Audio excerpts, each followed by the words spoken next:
ZEE5 ಇರುವಾಗ ನೀವು ನಿಮ್ಮ ನೆಚ್ಚಿನ ಶೋಗಳನ್ನ ಎಂದಿಗೂ ಮಿಸ್ ಮಾಡಿಕೊಳ್ಳುವುದಿಲ್ಲ. ಅದು ಸಂಪೂರ್ಣ ಉಚಿತವಾಗಿ.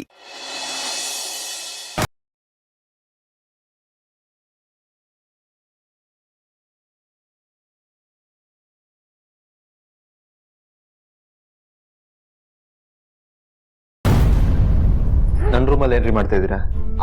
ನನ್ನ ಬಟ್ಟೆಗಳನ್ನೆಲ್ಲ ಅಲ್ಲಿಡ್ತೀನಿ. ನನ್ನ ಪರ್ಮಿಷನ್ ಇಲ್ಲದೆ ನನ್ನ ರೂಮಿಗೆ ಹೆಂಗ್ರಿ ಬಂದ್ರಿ? ನಿಮ್ಮನ್ನೇ ಕೇಳ್ತಾ ಇರೋದು. ನನ್ನ ಪರ್ಮಿಷನ್ ಇಲ್ಲದೆ ನನ್ನ ರೂಮಿಗೆ ಹೆಂಗ್ ಬಂದ್ರಿ? ಹಲೋ, ನಿಮ್ಗೆ ಹೇಳ್ತಿರೋದು. ಹೇಳದ್ ಕೇಳಿಸ್ತಿಲ್ವಾ ಅಥವಾ ಕೇಳಿಸಿದ್ರು ಮಾತಾಡದೇ ಇರೋಷ್ಟು ದುರಹಂಕಾರನ? ಅಹಂಕಾರ ದುರಹಂಕಾರ ಇದ್ದಿದ್ರೆ ನಾ ಖಂಡಿತ ಹಿಂಗಿರ್ತಿರ್ಲಿಲ್ಲ. ಗಂಡನ ಮನೆಯೇ ಹೆಂಡತಿಗೆ ಶಾಶ್ವತ ಜಾಗ. ಕಷ್ಟ ಆಗಲಿ ಸುಖ ಬರಲಿ ಗಂಡನ ಮಾತು ಕೇಳ್ಕೊಂಡು ಜೀವನ ನಡ್ಸ್ಕೊಂಡು ಹೋಗ್ಬೇಕು.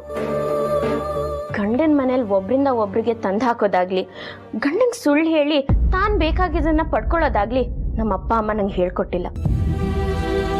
ಗಂಜಿ ಕುಡಿದ್ರು ಗಂಡನ ಜೊತೆ ನಿಯತ ಬಾಳು ಅಂತ ಹೇಳ್ಕೊಟ್ಟಿದ್ದಾರೆ. ನಾನು ಕೇಳಿದ್ದೇನು, ನೀವು ಹೇಳ್ತಿರೋದೇನು? ಗೊತ್ತಾಗ್ಲಿಲ್ಲ, ಇನ್ನೊಂದ್ಸಲಿ ಕೇಳ್ತೀರಾ? ಅಂದ್ರೆ ನನ್ನ ಅನುಮತಿ ಇಲ್ಲದೆ ನನ್ನ ರೂಮಿಗೆ ಯಾಕೆ ಬಂದ್ರಿ? ನನ್ನ ಅನುಮತಿ ಇಲ್ಲದೆ ನನ್ನನ್ನ ನಮ್ಮನೇಲಿ ಬಿಟ್ಟು ಬರೋ ತೀರ್ಮಾನ ಹೆಂಗ್ ತಗೊಂಡ್ರಿ? ನನ್ನ ಅನುಮತಿ ಇಲ್ಲದೆ ಅದ್ ಹೆಂಗ್ ನನ್ನ ಮನೆಯಿಂದ ಆಚೆ ಹಾಕಿದ್ರಿ? ನಿಮ್ ಪ್ರಕಾರ ನಾನ್ ಮಾಡಿದ ತಪ್ಪಾದ್ರೆ ನನ್ನ ಪ್ರಕಾರ ನೀವ್ ಮಾಡಿದ್ದು ತಪ್ಪೆ. ಇದು ಯಾಕೋ ಅತಿ ಆಯ್ತು. ನೀವೇನಾದ್ರೂ ಅನ್ಕೊಳ್ಳಿ, ನೀವ್ ನನ್ನನ್ನು ಒಪ್ಪಿ ಬಿಡಿ, ನನ್ನ ಕುತ್ತಿಗೆಗೆ ನೀವು 3 ಗಂಟೆ ಹಾಕಿದ್ದೀರಾ. ಹಾಗಿದ್ಮೇಲೆ ಯಾರು ಏನೇ ಅನ್ಲಿ, ನಿಮ್ಗಿಷ್ಟ ಇರ್ಲಿ ಬಿಡ್ಲಿ, ನೀವೇ ನನ್ನ ಗಂಡ. ಇದೇ ಮನೆಯಲ್ಲಿ ನಿಮ್ಮ ಕಣ್ಮುಂದೆನೇ ಇರ್ತೀನಿ ನಾನು. ಈ ಮನೆಯಲ್ಲಿ ವಸ್ತುಗಳಿಗಿರೋ ಬೆಲೆ ಮನುಷ್ಯರಿಗಿಲ್ಲ ಅಂತ ನಂಗೆ ಗೊತ್ತಿದೆ. ಆದರೂ ಅದನ್ನ ಒಂದಲ್ಲ ಒಂದಿನ ಬದಲಾಯಿಸ್ತೀನಿ, ನೋಡ್ತಾ ಇರಿ. ಅದಕ್ಕೆ ನಿಮ್ಮ ಸಹಕಾರದ ಅವಶ್ಯಕತೆ ಇದೆ. ಮರೀದೆ ಪ್ರೋತ್ಸಾಹ ಕೊಡಿ.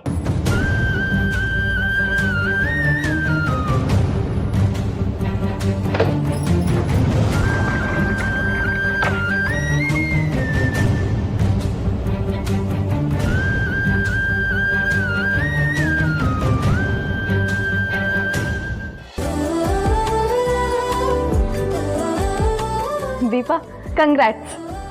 ಏನಕ್ಕ ಪರೀಕ್ಷೆಯಲ್ಲಿ ಪಾಸ್ ಆದವ್ರಿಗೆ ಶುಭಾಶಯ ಹೇಳೋ ಥರ ಹೇಳ್ತಿದ್ದೀರಾ? ಹೌದು, ಇವತ್ತು ನಡೆದಿದ್ದ ಅಗ್ನಿ ಪರೀಕ್ಷೆಯಲ್ಲಿ ನೀನು ಗೆದ್ದಿದ್ಯಲ್ಲ, ಅದಕ್ಕೆ ನಿನಗೆ ಸ್ವೀಟ್ ತಿನ್ಸೋಣ ಅಂತ ಬಂದೆ. ಮಾಡು. ಇವತ್ತು ನೀನು ಆಡಿದ ಮಾತು ನಡ್ಕೊಂಡ್ ರೀತಿಗೆ ಯಾರು ಹೊಟ್ಟೆ ಹೊರ್ಕೊಂಡ್ರೋ ಏನೋ ನನಗೆ ಗೊತ್ತಿಲ್ಲ. ನನಗಂತೂ ತುಂಬ ಖುಷಿ ಆಯಿತು ದೀಪಾ. ಹುಲ್ ತಿನ್ನೋ ಜಿಂಕೆನೂ ಹುಲಿ ಮುಂದೆ ಹೋರಾಡುತ್ತೆ ಅಂತ ಇವತ್ತು ನೀನು ಪ್ರೂವ್ ಮಾಡಿಬಿಟ್ಟೆ. ಆದರೆ ಇದು ನಿನ್ನ ಮೊದಲನೇ ಗೆಲುವನ್ನೋದನ್ನು ಮರಿಬೇಡ. ಯಾಕೆ ಅಂದರೆ ಇಷ್ಟು ದಿನ ನಿನ್ನ ಮೇಲೆ ಇದ್ದಿದ್ದ ಅಭಿಪ್ರಾಯನೇ ಬೇರೆ, ಇನ್ನು ಮುಂದೆ ಬರೋ ಅಭಿಪ್ರಾಯನೇ ಬೇರೆ. ಸೋತಾಗ ಆಡ್ಕೊಳ್ಳೋ ಜನ ಗೆದ್ದಾಗ ಕಾಲಿಳಿತಾರೆ. ಹುಷಾರಾಗಿರು. ಅದು ನಿಜ ಅಕ್ಕ. ಆದರೆ ಯಾರು ಏನೇ ಮಾಡಿದ್ರು ನಾನು ನನ್ನ ಕಾಲ ಮೇಲೆ ಗಟ್ಟಿಯಾಗಿ ನಿಂತಿರ್ತೀನಿ. ಇದೇ ನಂಬಿಕೆ ಕೊನೆವರೆಗೂ ಇರಲಿ. ಅದಕ್ಕೋಸ್ಕರ ನಿನಗೇನೇ ಸಹಾಯ ಸಪೋರ್ಟ್ ಬೇಕಿದ್ರೂ ನನಗೆ ಕೇಳು, ನಾನು ಖಂಡಿತ ಮಾಡ್ತೀನಿ. ನೀನು ಆಡಿದ ಒಂದೊಂದು ಮಾತು ಎಷ್ಟು ಅರ್ಥಪೂರ್ಣವಾಗಿತ್ತು ಗೊತ್ತಾ ದೀಪಾ? ಇದನ್ನೆಲ್ಲ ಮಾತಾಡಿದ್ದು ನಮ್ಮ ದೀಪುನ ಅಂತ ನಾನೇ ಆಶ್ಚರ್ಯಪಟ್ಟೆ ಗೊತ್ತಾ? ಇಷ್ಟು ದಿನ ಆದಮೇಲೆ ನಿನ್ನ ಹಕ್ಕನ್ನು ಪಡ್ಕೊಳ್ಳೋದ್ರಲ್ಲಿ ಮೊದಲನೇ ಹೆಜ್ಜೆ ಇಟ್ಟಿದ್ಯಾ. ಇನ್ನು ಮುಂದೆ ಇಡೋ ಪ್ರತಿ ಹೆಜ್ಜೆನೂ ಅಷ್ಟೇ ಹುಷಾರಾಗಿಡು. ಸರಿ ಅಕ್ಕ. ಇಷ್ಟು ವರ್ಷ ಒಬ್ಬ ಸುಪರ್ದಿಯಲ್ಲಿದ್ದ ಚಿರುನ ನಿನ್ನ ಕಂಟ್ರೋಲಿಗೆ ತಗೊಂಡು ಅವನ ಮನಸ್ಸು ಗೆದ್ದು ಆದಷ್ಟು ಬೇಗ ನಿನ್ನೋನಾಗಿ ಮಾಡ್ಕೋಬೇಕು ಅನ್ನೋದೇ ನನ್ನ ಆಸೆ. ಆದರೆ ಅದು ಅಷ್ಟು ಸುಲಭ ಅಲ್ಲ ಅನ್ನೋದು ನನಗೆ ಗೊತ್ತು. ಪ್ರಯಾಣದಲ್ಲಿ ಕಲ್ಲು ಮುಳ್ಳು ಇರೋ ಥರ ಈ ಪ್ರಯಾಣದಲ್ಲೂ ಅಡೆತಡೆಗಳು ಬರುತ್ತೆ. ಚಿರು ಅವ್ರ ಅದಕ್ಕೆ ಮಾತನ್ನು ಬಿಟ್ಟು ಬೇರೆ ಯಾರ ಮಾತನ್ನು ಕೇಳೋನಲ್ಲ. ಅವ್ರ ಅದಕ್ಕೆ ಹಾಕಿದ ಗೆರೆನ ದಾಟೋನಂತೂ ಅಲ್ವೇ ಅಲ್ಲ. ಒಟ್ಟಿನಲ್ಲಿ ಏನೇ ಅಡ್ಡಿ ಆತಂಕ ಬಂದರೂ ಅದನ್ನೆಲ್ಲ ಮೆಟ್ಟಿ ನಿಲ್ಲೋ ಶಕ್ತಿ ನಿನ್ನಲ್ಲಿದೆ ಅಂತ ನನಗೆ ಗೊತ್ತು ದೀಪಾ. ಎಲ್ಲರನ್ನೂ ಧೈರ್ಯವಾಗಿ ಎದುರಿಸಿ ಗೆದ್ಬಾ ಅಂತ ಆಶಿಸ್ತೀನಿ. ನಿಮ್ಮ ಸಹಾಯ ಹಾರೈಕೆ ಇರೋವರೆಗೂ ನಂಗೆಲ್ಲವೂ ಇದ್ದೇ ಇರತ್ತೆ ಅಂತ ನಂಗೆ ಗೊತ್ತು ಅಕ್ಕ.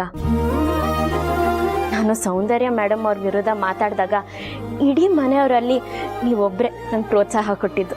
ಇದರಲ್ಲೇ ಗೊತ್ತಾಗತ್ತೆ ಮನೆಯವರೆಲ್ಲ ಸೌಂದರ್ಯ ಮೇಡಮ್ ನೋಡಿದ್ರೆ ಎಷ್ಟು ಹೆದರ್ತಾರೆ ಅಂತ. ಆದರೆ ಅಕ್ಕ, ನಂಗೆ ಒಂದು ಅರ್ಥ ಆಗಲಿಲ್ಲ. ಸೌಂದರ್ಯ ಮೇಡಮ್ ಚಿರು ಅವ್ರಿಗೋಸ್ಕರ ಮಕ್ಕಳು ಮಾಡ್ಕೊಳ್ಳಿಲ್ಲ ಅನ್ನೋದು ನಿಜ ತಾನೆ? ಗೊತ್ತಿಲ್ಲ, ಒಟ್ಟಿನಲ್ಲಿ ಚಿರುಗೆ ಅವರೇ ತಾಯಿ ಆಗಿದ್ದಾರೆ, ಅವರಿಗೆ ಚಿರುನೇ ಮಗ ಆಗಿದ್ದಾನೆ. ಹಾಗಿದ್ಮೇಲೆ ಆ ಮಗು ನೋಡಿದ್ಮೇಲೆ ಯಾಕೆ ಅಷ್ಟೊಂದು ವೇಷ ತೋರಿಸಿದ್ರು? ಪಿಸ್ತೂಲ್ ತೋರಿಸಿ ಗುಂಡು ಹಾರ್ಸಕ್ಕೆ ಯಾಕೆ ಪ್ರಯತ್ನ ಪಟ್ಟರು? ನಂಗಂತೂ ಗೊತ್ತಿಲ್ಲ, ಅದಕ್ಕೆ ಅವರೇ ಉತ್ತರ ಕೊಡಬೇಕು. ತಮ್ಮ ಮಕ್ಕಳ ಮೇಲೆ ಪ್ರೀತಿ ಮಾಡೋ ಯಾವ ಹೆಣ್ಣೆ ಆಗಲಿ ಇನ್ನೊಬ್ರು ಮನೆ ಮಕ್ಕಳನ್ನ ಕಂಡಾಗ ಪ್ರೀತಿ ಮಾಡಿಲ್ಲ ಅಂದರೂ ಮೇಲ್ನೋಟಕ್ಕಾದ್ರೂ ನಗ್ತಾರೆ ಅಥವಾ ನಗೋ ಥರ ನಟಿಸ್ತಾರೆ. ಅಷ್ಟಕ್ಕೂ ಅವ್ರ ಮನಸ್ಸಲ್ಲಿ ಏನಿದೆಯೋ ಏನೋ ಯಾರಿಗೆ ಗೊತ್ತು. ಅಷ್ಟಕ್ಕೂ ನೀನು ಅವ್ರ ಬಗ್ಗೆ ತಲೆ ಕೆಡಿಸ್ಕೊಳ್ಳೋ ಬದಲು ನೀನು ಭವಿಷ್ಯದ ಬಗ್ಗೆ, ಈ ಮನೇಲಿ ಸಿಗಬೇಕಾಗಿರೋ ಸ್ಥಾನದ ಬಗ್ಗೆ ತಲೆ ಕೆಡಿಸ್ಕೊ. ಹ್ಞೂ ಅಕ್ಕ, ನೀವು ಹೇಳ್ದಂಗೆ ಮಾಡ್ತೀನಿ. ಅಷ್ಟೇ ಅಲ್ಲ, ನಿನ್ನ ಗಂಡನ ಒಲಿಸ್ಕೊಳ್ಳೋ ಪ್ರಯತ್ನನೂ ಮಾಡಬೇಕು. ಖಂಡಿತ ಮಾಡ್ತೀನಿ.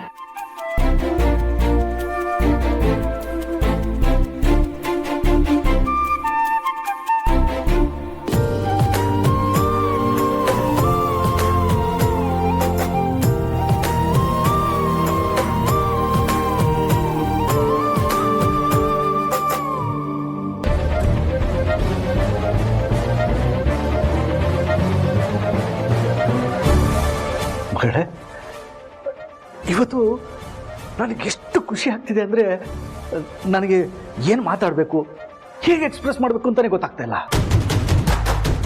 ಎಷ್ಟು ದಿವಸದಿಂದ ಏನಾಗಬೇಕು ಅಂತ ನಾನು ಅನ್ಕೊಂಡಿದ್ನು ಅದು ಇವತ್ತಾಯ್ತು ಮಗಳೇ. ಆ ದೀಪ ಎಲ್ಲರ ಮುಂದೆ ಸೌಂದರ್ಯ ಮರ್ಯಾದೆ ಹೋಗೋ ಥರ ನಡ್ಕೊಂಡ್ಲು.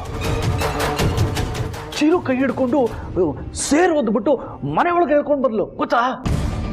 ಇದ್ಮೇಲೆ ಅವಳ ಆಟನ ಆರ್ಭಟನ ಯಾರಿಂದನೂ ತಡೆಯಕ್ಕಾಗಲ್ಲ. ಅದರಲ್ಲೂ ಅವಳು ಸೌಂದರ್ಯನ ಮುಂದೆ ನಿಂತ್ಕೊಂಡು ಮಾತಾಡಿದ್ ನೋಡ್ಬೇಕಾಗಿತ್ತು. ಮಾತು ಮಾತು ಕೌಂಟ್ರು ಬಾಬಾ ಹೇಳಕ್ಕಾಗಲ್ಲ. ಆ ಧೈರ್ಯ, ಅವಳು ಹೇಳಿದ ಮಾತು, ಮಾಡಿದ ಚಾಲೆಂಜು ಎಲ್ಲ ಸೂಪರ್ ಆಗಿತ್ತು. ನನಗಂತೂ ಇಷ್ಟು ದಿನ ಇದ್ದಿದ್ದ ದೀಪ ಇವಳೇನ ಅಂತ ಅನ್ನಿಸ್ತು. ಮಗಳೇ, ಇದು ನನ್ನ ಸೌಂದರ್ಯನ ವಿರುದ್ಧ ಮೊದಲನೇ ಜಯ. ನೋಡ್ತಾ ಇರು, ಇನ್ನು ಮುಂದೆ ಆ ದೀಪ ಸೌಂದರ್ಯನ ತುಳಿದು ಈ ಮನೆನ ಆಳ್ತಾಳೆ. ಆ ಎಲ್ಲ ಲಕ್ಷಣ ಅವಳಿಗಿದೆ ಮಗಳೇ. ಇಷ್ಟು ದಿವಸ ನಾನು ಹೇಳಿದ್ದೆ ಮಾತು, ಕೊಟ್ಟಿದ್ದೆ ತೀರ್ಪು ಅಂತ ಆ ಸೌಂದರ್ಯ ಮೆರಿತಾ ಇದ್ಲ. ಇನ್ನು ಮುಂದೆ ಆ ದೀಪದ ಮುಂದೆ ಇವಳ ಆಟ ಏನು ನಡೆಯಲ್ಲ. ಸುರ್ಸುರ್ ಬತ್ತಿ ತರ ಇದ್ದಿದ್ದ ದೀಪ ಲಕ್ಷ್ಮೀ ಪಟಾಕಿ ತರ ಸಿಡಿದ್ಲು. ನನಗಂತೂ ಸಿಕ್ಕಾಪಟ್ಟೆ ಖುಷಿಯಾಗೋಯ್ತು ಮಗಳೇ, ಸಿಕ್ಕಾಪಟ್ಟೆ. ನಿನಗೂ ಅಷ್ಟೇ ಬಾ ಮಗಳೇ, ತುಂಬಾ ಖುಷಿಯಾಗಿರ್ಬೇಕು. ನೋಡ್ತಾ ಇರ, ಇನ್ನು ಮುಂದೆ ಆ ಸೌಂದರ್ಯ ವಿಲ ವಿಲ ವಿಲ ವಿಲ ಅಂತ ಒದ್ದಾಡಬೇಕು. ಅದಕ್ಕೇನ್ ಸಹಾಯ ಬೇಕು ದೀಪ ಮಾಡ್ತೀನಿ. ಒಟ್ಟಲ್ಲಿ ಸೌಂದರ್ಯ ಮುಂದೆ ದೀಪ ಸೋಲಬಾರ್ದು. ಆ ಸೌಂದರ್ಯನ ಆರ್ಭಟ ಕಮ್ಮಿ ಆಗ್ಬೇಕು ಅಷ್ಟೇ.